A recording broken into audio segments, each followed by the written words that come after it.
স্বামী চন্ডিকানন্দজি মহারাজের কথা আপনারা সবাই জানেন।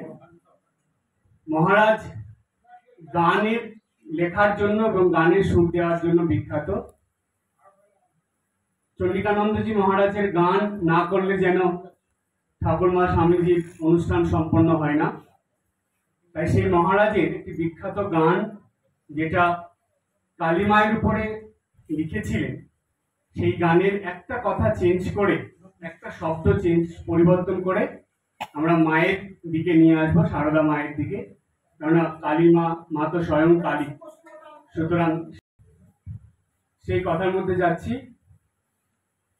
গানটা আছে সবার প্রথমে, গানের 6টা লাইনে গান, এক একটা লাইন বলবো, তার ব্যাখ্যার মধ্যে আসবো।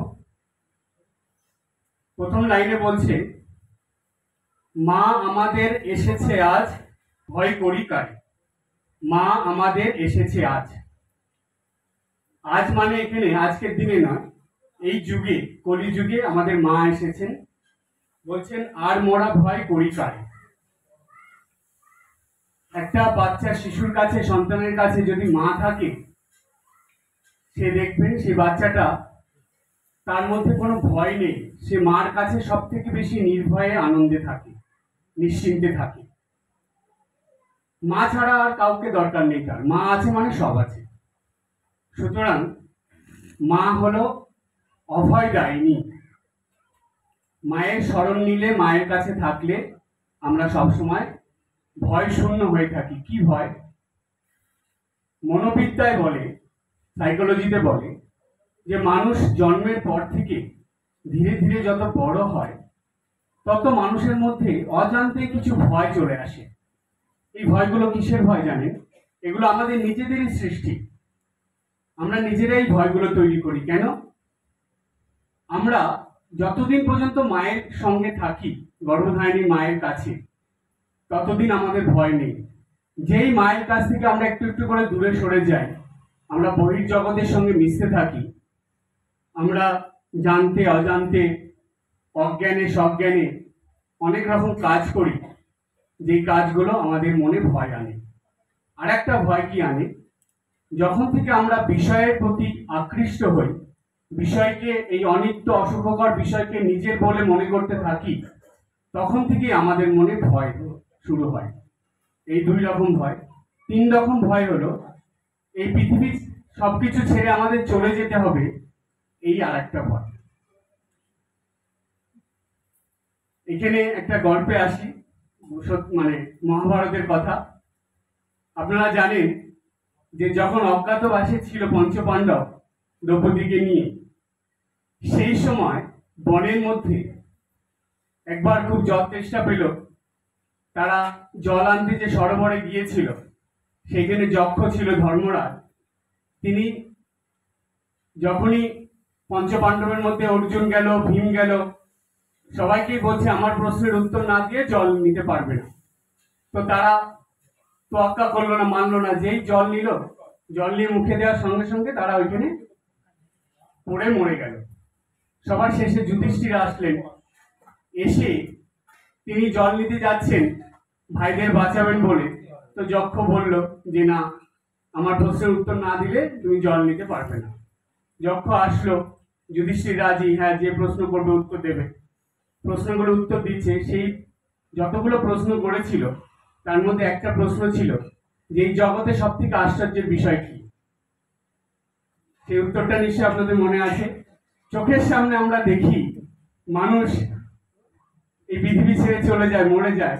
আমরা দুঃখ প্রকাশ করি, বলি আহারে কি ভালো মানুষ ছিল, চলে গেল। কিন্তু আমাদের মনে এই চিন্তাটা একবারের জন্য আসে না যে আমাকেও এই 4 জন ড্রাইভারের সঙ্গে যেতে হবে, তাই না? 4 কাঁধে তুলতে হবে, উঠবো আমরা। তো এই যে চলে যাওয়া পৃথিবী ছেড়ে, এই যে মৃত্যুর ভয়, এটা তো মানুষের মনে সবসময় থাকে। আর ভয় থাকে বলে মানুষ জেনেও সেই চিন্তাটা মনে আনে না, কখনো ভাবে না যে আমি চলে যাব।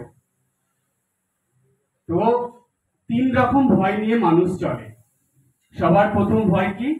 যে আমার এই জগৎ সংসারে এসে আমি যা যা সঞ্চয় করেছি, সংগ্রহ করেছি, যা যা আমার থেকে জানি কিছু চলে না যায়, সেটার ভয়। 1। দুই নম্বর ভয় কি? দুই নম্বর ভয় হলো আমি যেই জীবন যাপন করছি সেই জীবন ছেড়ে যাতে আমাকে চলে যেতে না হয়, 2 নম্বর ভয়। আর 3 নম্বর ভয় কি? মৃত্যু ভয়।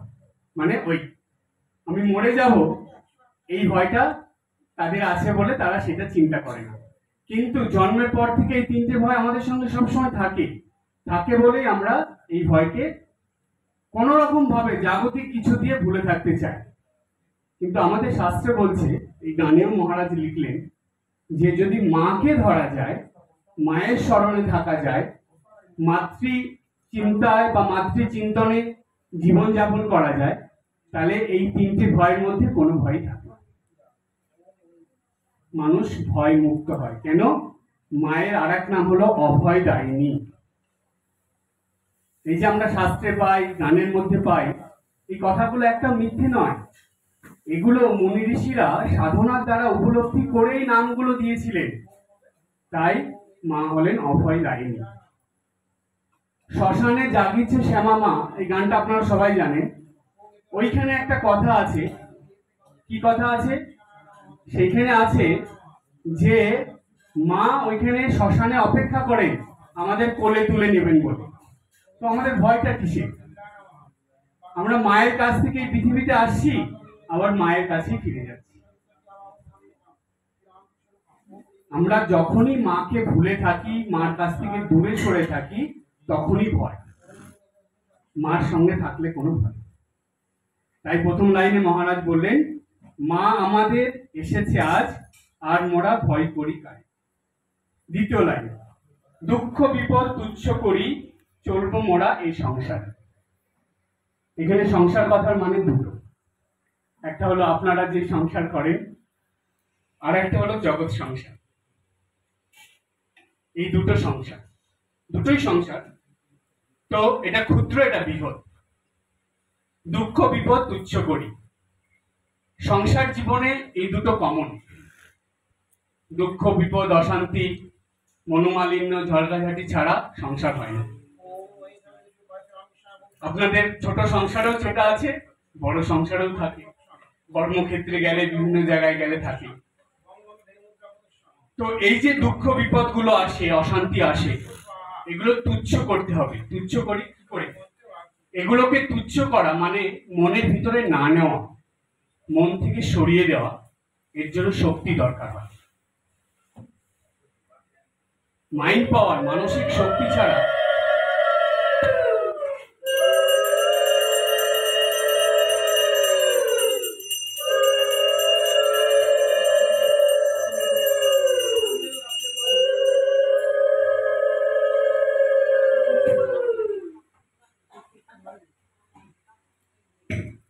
মানসিক শক্তি ছাড়া এগুলোকে অতিক্রম করা বা এগুলোকে তুচ্ছ করা সম্ভব নয়।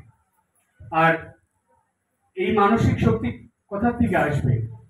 শক্তি দায়নি মার কাছ থেকে, যিনি এই জগতের শক্তির আধার। ঠাকুর বললেন, ব্রহ্ম ব্রহ্ম আমরা বলি, কিন্তু ব্রহ্ম শক্তিহীন। যখনই তার মধ্যে শক্তি আসে, তখনই সে নড়াচড়া করতে পারে। সাপের উদাহরণ দিয়েছিলেন ঠাকুর, মনে আছে? সাপ কুণ্ডলি পাকিয়ে থাকে, তখন ব্রহ্ম অবস্থা। যেই সাপ নড়াচড়া করে এদিক ওদিক যাচ্ছে, তখন শক্তি। তাহলে ব্রহ্ম শক্তি ছাড়া নড়তে পারে না। তো সুতরাং ব্রহ্ম আর শক্তি অভেদ, একই সঙ্গে থাকে। আমাদের জীবনে যত রকম শক্তির কথা আপনারা জানেন, সব শক্তি মায়ের কাছ থেকে আসে। কেন? এই মাই শক্তির উৎসস্থল। তাই জানবেন, সংসার জীবনে মানুষের মানসিক শক্তি ক্রমাগত নষ্ট হয়। জন্মের সময় ভগবান মানসিক শক্তি দিয়ে আমাদের এই পৃথিবীতে পাঠান, কিন্তু যত দিন যায় তত এই সংসারের মধ্যে এই অশান্তি, ঝামেলা, তারপরে দুঃখ কষ্টের মধ্যে থেকে থেকে মানুষের মনের শক্তি চলে যায়, অর্থাৎ কমতে থাকে।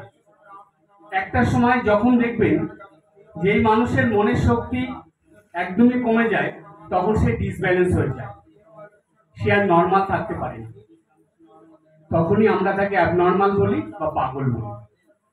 তার মানে তার যে শক্তি ভগবান দিয়েছিল সেটা ক্রমাগত সে খরচ করে নষ্ট করে দিয়েছে, নতুন করে শক্তি সঞ্চয় করেনি।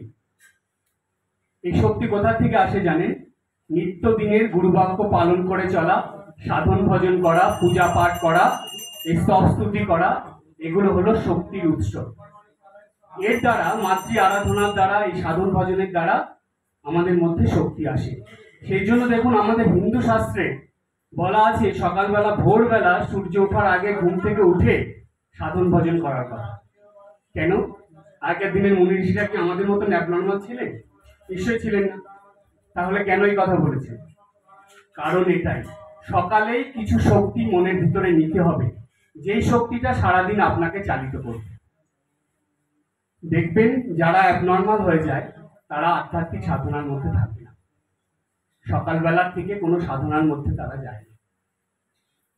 কিন্তু যারা সাধনাকে ধরে থাকে তারা বিষম শোকেও তলিয়ে যায় না, তারা ওই এক শক্তিকে ধরে সমস্ত বাধা বিঘ্ন অতিক্রম করে জীবনের গন্তব্যস্থলে বা লক্ষ্যে পৌঁছে যায়।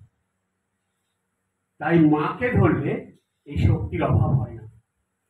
সংসার জগতে চলার যে শক্তি সেটা মা দেন। তাই বলা হলো দুঃখ বিপদ তুচ্ছ করি চলবো মোরা এই সংসারে, এটা মাকে ধরেই চলতে হবে।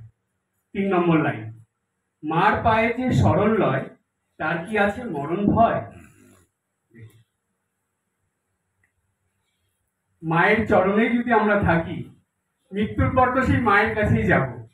প্রথম থেকেই যদি মায়ের কাছে থাকি আর কি মরণ ভয়? তখন মানুষ হাসতে হাসতে মরে। যখন আপনি পৃথিবীতে এসেছিলেন আপনি কেঁদেছিলেন, আপনাকে না কাঁদলেও জোর করে কাঁদানো হয়েছিল, আর সবাই হেসেছিল যে না না ঠিক আছে, কাঁদলে ঠিক আছে। কিন্তু দেখুন জীবন শাস্ত্র বলছে, উপনিষদ, যে ওই কাদার পর থেকে এমন ভাবে জীবনযাপন করতে হবে এই পৃথিবী থেকে যাওয়ার সময় তুমি হাসতে হাসতে যাবে আর সবাই তোমার জন্য কাঁদবে। কিন্তু উল্টো উল্টো হয়ে যায়, কাঁদতে কাঁদতে আসা, কাঁদতে কাঁদতে যাওয়া হয়ে যায়। সেটা করলে হবে না। মাকে ধরে হাসতে হাসতে এই পৃথিবী থেকে যেতে হবে। মৃত্যুকে ভয় কিসে? কাদের মৃত্যুকে ভয় জানেন? যারা ফেভিকুইক কাঠার মতন সংসারের সঙ্গে লেগে থাকে তাদের ভয়। যারা নিজেদেরকে সরাতে চায় না, আমি আমার এই চলছে, এই ভাব থাকলে হবে। তাই মা যেখানে থাকবেন দেখবেন ধীরে ধীরে আমাদের এই চিন্তাগুলো কমে যায়। মাতৃ নির্ভরশীল জীবন যদি হয় তাহলে মরণ ভয় থাকে না। তাই মাতৃচরণে শরণ নেওয়া আমাদের মৃত্যু ভয় অতিক্রম করার জন্য সর্বদাই দরকার। 4 নম্বর লাইন, শিব হয়েছেন মৃত্যুঞ্জয় মায়ের চরণ হৃদে ধরে। শিব হয়েছেন মৃত্যুঞ্জয়। মৃত্যুঞ্জয় বলা হয় শিবকে, তার কারণ এই যে শিবত্ব প্রাপ্তি যে কথাটা আপনারা শোনেন সেটা হলো এই মুক্তি। তো শিবকে, শিবই হলেন সংহার কর্তা শিব, তার কাছে গেলেই মুক্তি মানে শিবত্ব প্রাপ্তি। কিন্তু শিব যে এই মানে শক্তিটা পেয়েছেন মৃত্যুঞ্জয় হওয়ার বা মৃত্যুকে অতিক্রম করে মানুষকে অমরত্ব দেওয়ার, সেই শক্তিটা কার থেকে এসেছে? সে তো মাই দিয়েছে, মারই তো শক্তি সেটা। শিব তো স্বয়ং ব্রহ্ম, তো তিনি যা কাজ করছেন কার শক্তিতে করছেন? মায়ের শক্তিতে। তাহলে এই মৃত্যুঞ্জয়ের মধ্যে যে মৃত্যুকে অতিক্রম করার শক্তি, এটা মায়ের কাছ থেকে এসেছে। তাই বলা হলো শিব হয়েছেন মৃত্যুঞ্জয় মায়ের চরণ হৃদে ধরে। মনে আছে কালীর মূর্তিটা? মায়ের চরণ শিবের হৃদে, মৃত্যুঞ্জয় হয়ে গেল। তাই বলা হয়, একটা ছোট্ট কথা আপনাদের বলে দিই। আমি একজন আমাদের পুরনো মহারাজের কাছ থেকে শুনেছিলাম, এটা ঠাকুরেরও কথার মধ্যে আছে। নিত্যদিন যখন ঘুমাবে রাত্রিবেলা, শোয়ার সময় একটু চিত হয়ে শুয়ে চোখ বুঝে ভাববেন যে মায়ের চরণ আপনার বুকে আছে। দেখবেন নিঃশ্বাসে বিশ্বাস নেই, রাত্রেবেলা শুলেন সকালে উঠবেন কিনা কেউ গ্যারান্টি দিতে পারবে না। মায়ের চরণ হৃদয়ে ধরে এই চিন্তা ভাবনা নিয়ে যদি শরীরও চলে যায় রাত্রিবেলা, অন্তত এই জন্ম মৃত্যুর হাত থেকে। দেখুন, ছোট্ট একটা কথা কিন্তু কত গুরুত্বপূর্ণ।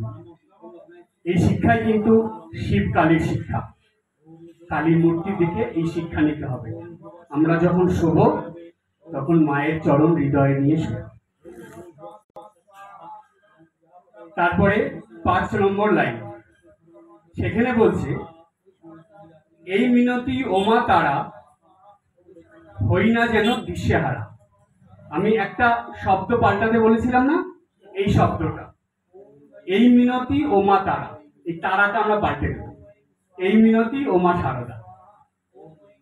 এই মিনতি ওমা সারদা হই না যেন দিশেহারা। যিনি 10 দিক আলো করে আছেন তার স্মরণ নিলে কে দিশেহারা হবে? সারদা মায়ের স্মরণ নিলে আমরা কখনো দিশেহারা হবে না। দিশেহারা মানে কি জানেন? দিশেহারা মানে পথ হারানো নয়, সেটা একটা আছে। দিশেহারা কথার অর্থ হলো, দেখবেন মানুষ এমন হয় কখন কি কথা বলে দেয়, কখন কি কাজ করে, কখন শুচ্ছে কখন খাচ্ছে কোনো ঠিক নেই। নিত্যদিন সবকিছুর পরিবর্তন, না কথার মিল আছে, না কাজের মিল আছে, না খাওয়ার মিল আছে, না ঘুমানোর সময় ঠিক আছে। একদম মানে ডিসব্যালেন্স জীবন, সবকিছুতে দিশেহারা। কাজে কর্মে ব্যবহারে চিন্তা ভাবনায় কোনো কিছু ঠিক নেই, এটাকে বলে দিশেহারা। কিন্তু মাকে যদি ধরেন, আমি একটা লেখার মধ্যে লিখেছিলাম, নিত্যদিন মায়ের জীবন চিন্তন। প্রতিদিন যদি মায়ের জীবনটা চিন্তা করেন আপনারা, এই ভোরবেলা থেকে রাত পর্যন্ত, দেখবেন কত ব্যালেন্স, কথাবার্তায়, কাজকর্মে, চিন্তা ভাবনায়, সব কিছুর মধ্যে। মা যা সমস্যার মধ্যে ছিলেন, আপনারা বলুন তো কজন আপনাদের বাড়িতে একটা পাগলকে নিয়ে থাকেন? মা সেই পাগলি মামিকে নিয়ে সংসার করছে, এক একজন এক এক রকম, এত সমস্যা, এত অশান্তি, তার মধ্যে নিত্যদিন কেমন ব্যালেন্স করে চলছেন দেখুন। কোনোদিন ঠাকুর পূজার সময় এদিক ওদিক হয়নি, কোনোদিন ঠাকুর ভোগের সময় এদিক ওদিক হয়নি, কোনোদিন সন্ধ্যা বন্দনার সময় এদিক ওদিক হয়নি, ঠিক যে সময় যেটা মা করেছে। এই তো শিক্ষা। তাই মাকে ধরলে আমরা দিশেহারা হব না, আমরা সংসারের শত অসুবিধার মধ্যেও ঠিক নিজেদের ঠিক রেখে ঠিক পথে চলতে পারব। এই হলো আমাদের এই মিনতি ওমা সারদা হই না যেন দিশেহারা। লাস্ট লাইন, তোমার কাজে বাঁচব মোরা, মরিব তোমারই তরে।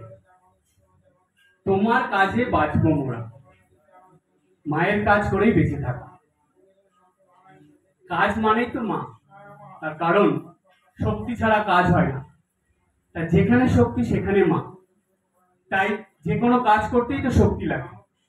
আপনি যে নিঃশ্বাস প্রশ্বাস নিচ্ছেন, এটাও শক্তি।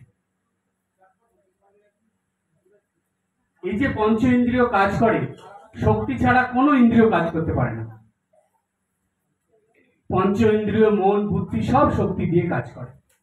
সুতরাং তোমার কাজে বাঁচবো মোরা, আমরা যে কাজই করি না কেন সেই কাজই মায়ের কাজ। এই কথার পরিপ্রেক্ষিতে একটা কথা মনে পড়ে, খুবই বিখ্যাত কথা, স্বামী বিবেকানন্দের কথা। স্বামী বিবেকানন্দ বলছেন যে স্বদেশ মন্ত্রে আছে, দেখবেন, আমরা জন্ম হইতেই মায়ের জন্য বলি প্রদত্ত, এর বাইরে যেতে পারবো না আমরা। বলি প্রদত্ত মানে মায়ের কাজ করে করেই আমাদের জীবন যাবে। সেই জন্য বলা হয়, তব কাজে যেন জীবনও যায়। মায়ের কাজ করতে করতে আমাদের এই জীবন দিতে হবে। তাই আমরা যদি ছোট্ট একটা ভাবনা মনে রাখি সকাল থেকে, যে আমরা যাই করছি মায়ের কাজ করছি, এটাই আমাদেরকে দেখবেন সব সময় মায়ের সঙ্গে সঙ্গে রাখবে, মায়ের দিকে নিজের মনকে আকৃষ্ট করে রাখবে, আর মায়ের কাজ করছে এই ভাব রাখবে। তারপরে বলল, মরিব তোমারই তরে। তোমারই তরে মানে তোমার চিন্তায় বা তোমার জন্য। আমরা বাঁচবো তোমার জন্য, মরবো তোমার জন্য, কারণ জন্ম দিয়ে তো তিনি পাঠিয়েছেন, মা ছাড়া তো জন্ম হওয়া সম্ভব নয়। তাই তুমি জন্ম দিয়ে পাঠিয়েছো, তোমার তরেই বাঁচছি এবং তোমার তরেই মরব। মা দিয়ে জীবন শুরু, মা দিয়ে জীবন শেষ। এই হলো মানব জীবন। তাই আজ এই দিনে, এত শুভ দিনে আপনারা সবাই এসেছেন। আপনারা এসেছেন মানে কি, মা নিয়ে এসেছেন আপনাদেরকে। অনেক ভক্ত আছে যারা ইচ্ছা করেও বা চেষ্টা করেও আসতে পারেনি, আবার অনেক শুনেছে কিন্তু আসেনি, মানে মা আনেননি তাদেরকে। তো মায়ের কাছে যখন এসেছেন, মায়ের যখন এনেছেন, তো যতক্ষণ থাকবেন পুরো মায়ের চিন্তায় মনটাকে ডুবিয়ে রাখুন। কিছুটা সময়ের জন্য সাংসারিক চিন্তা, বাইরের চিন্তা, এগুলোকে একটু দূরে সরিয়ে দিন, দিয়ে মাতৃচিন্তায় ডুবে যান।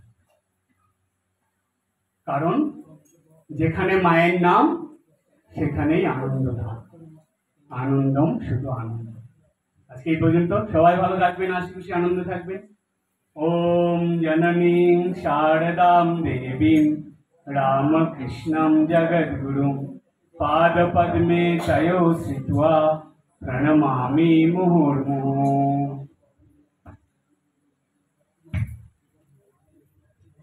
এতক্ষণ আমরা মন্ত্রমুগ্ধ হয়ে শুনছিলাম মহারাজ ভয়ের কথা বলছেন।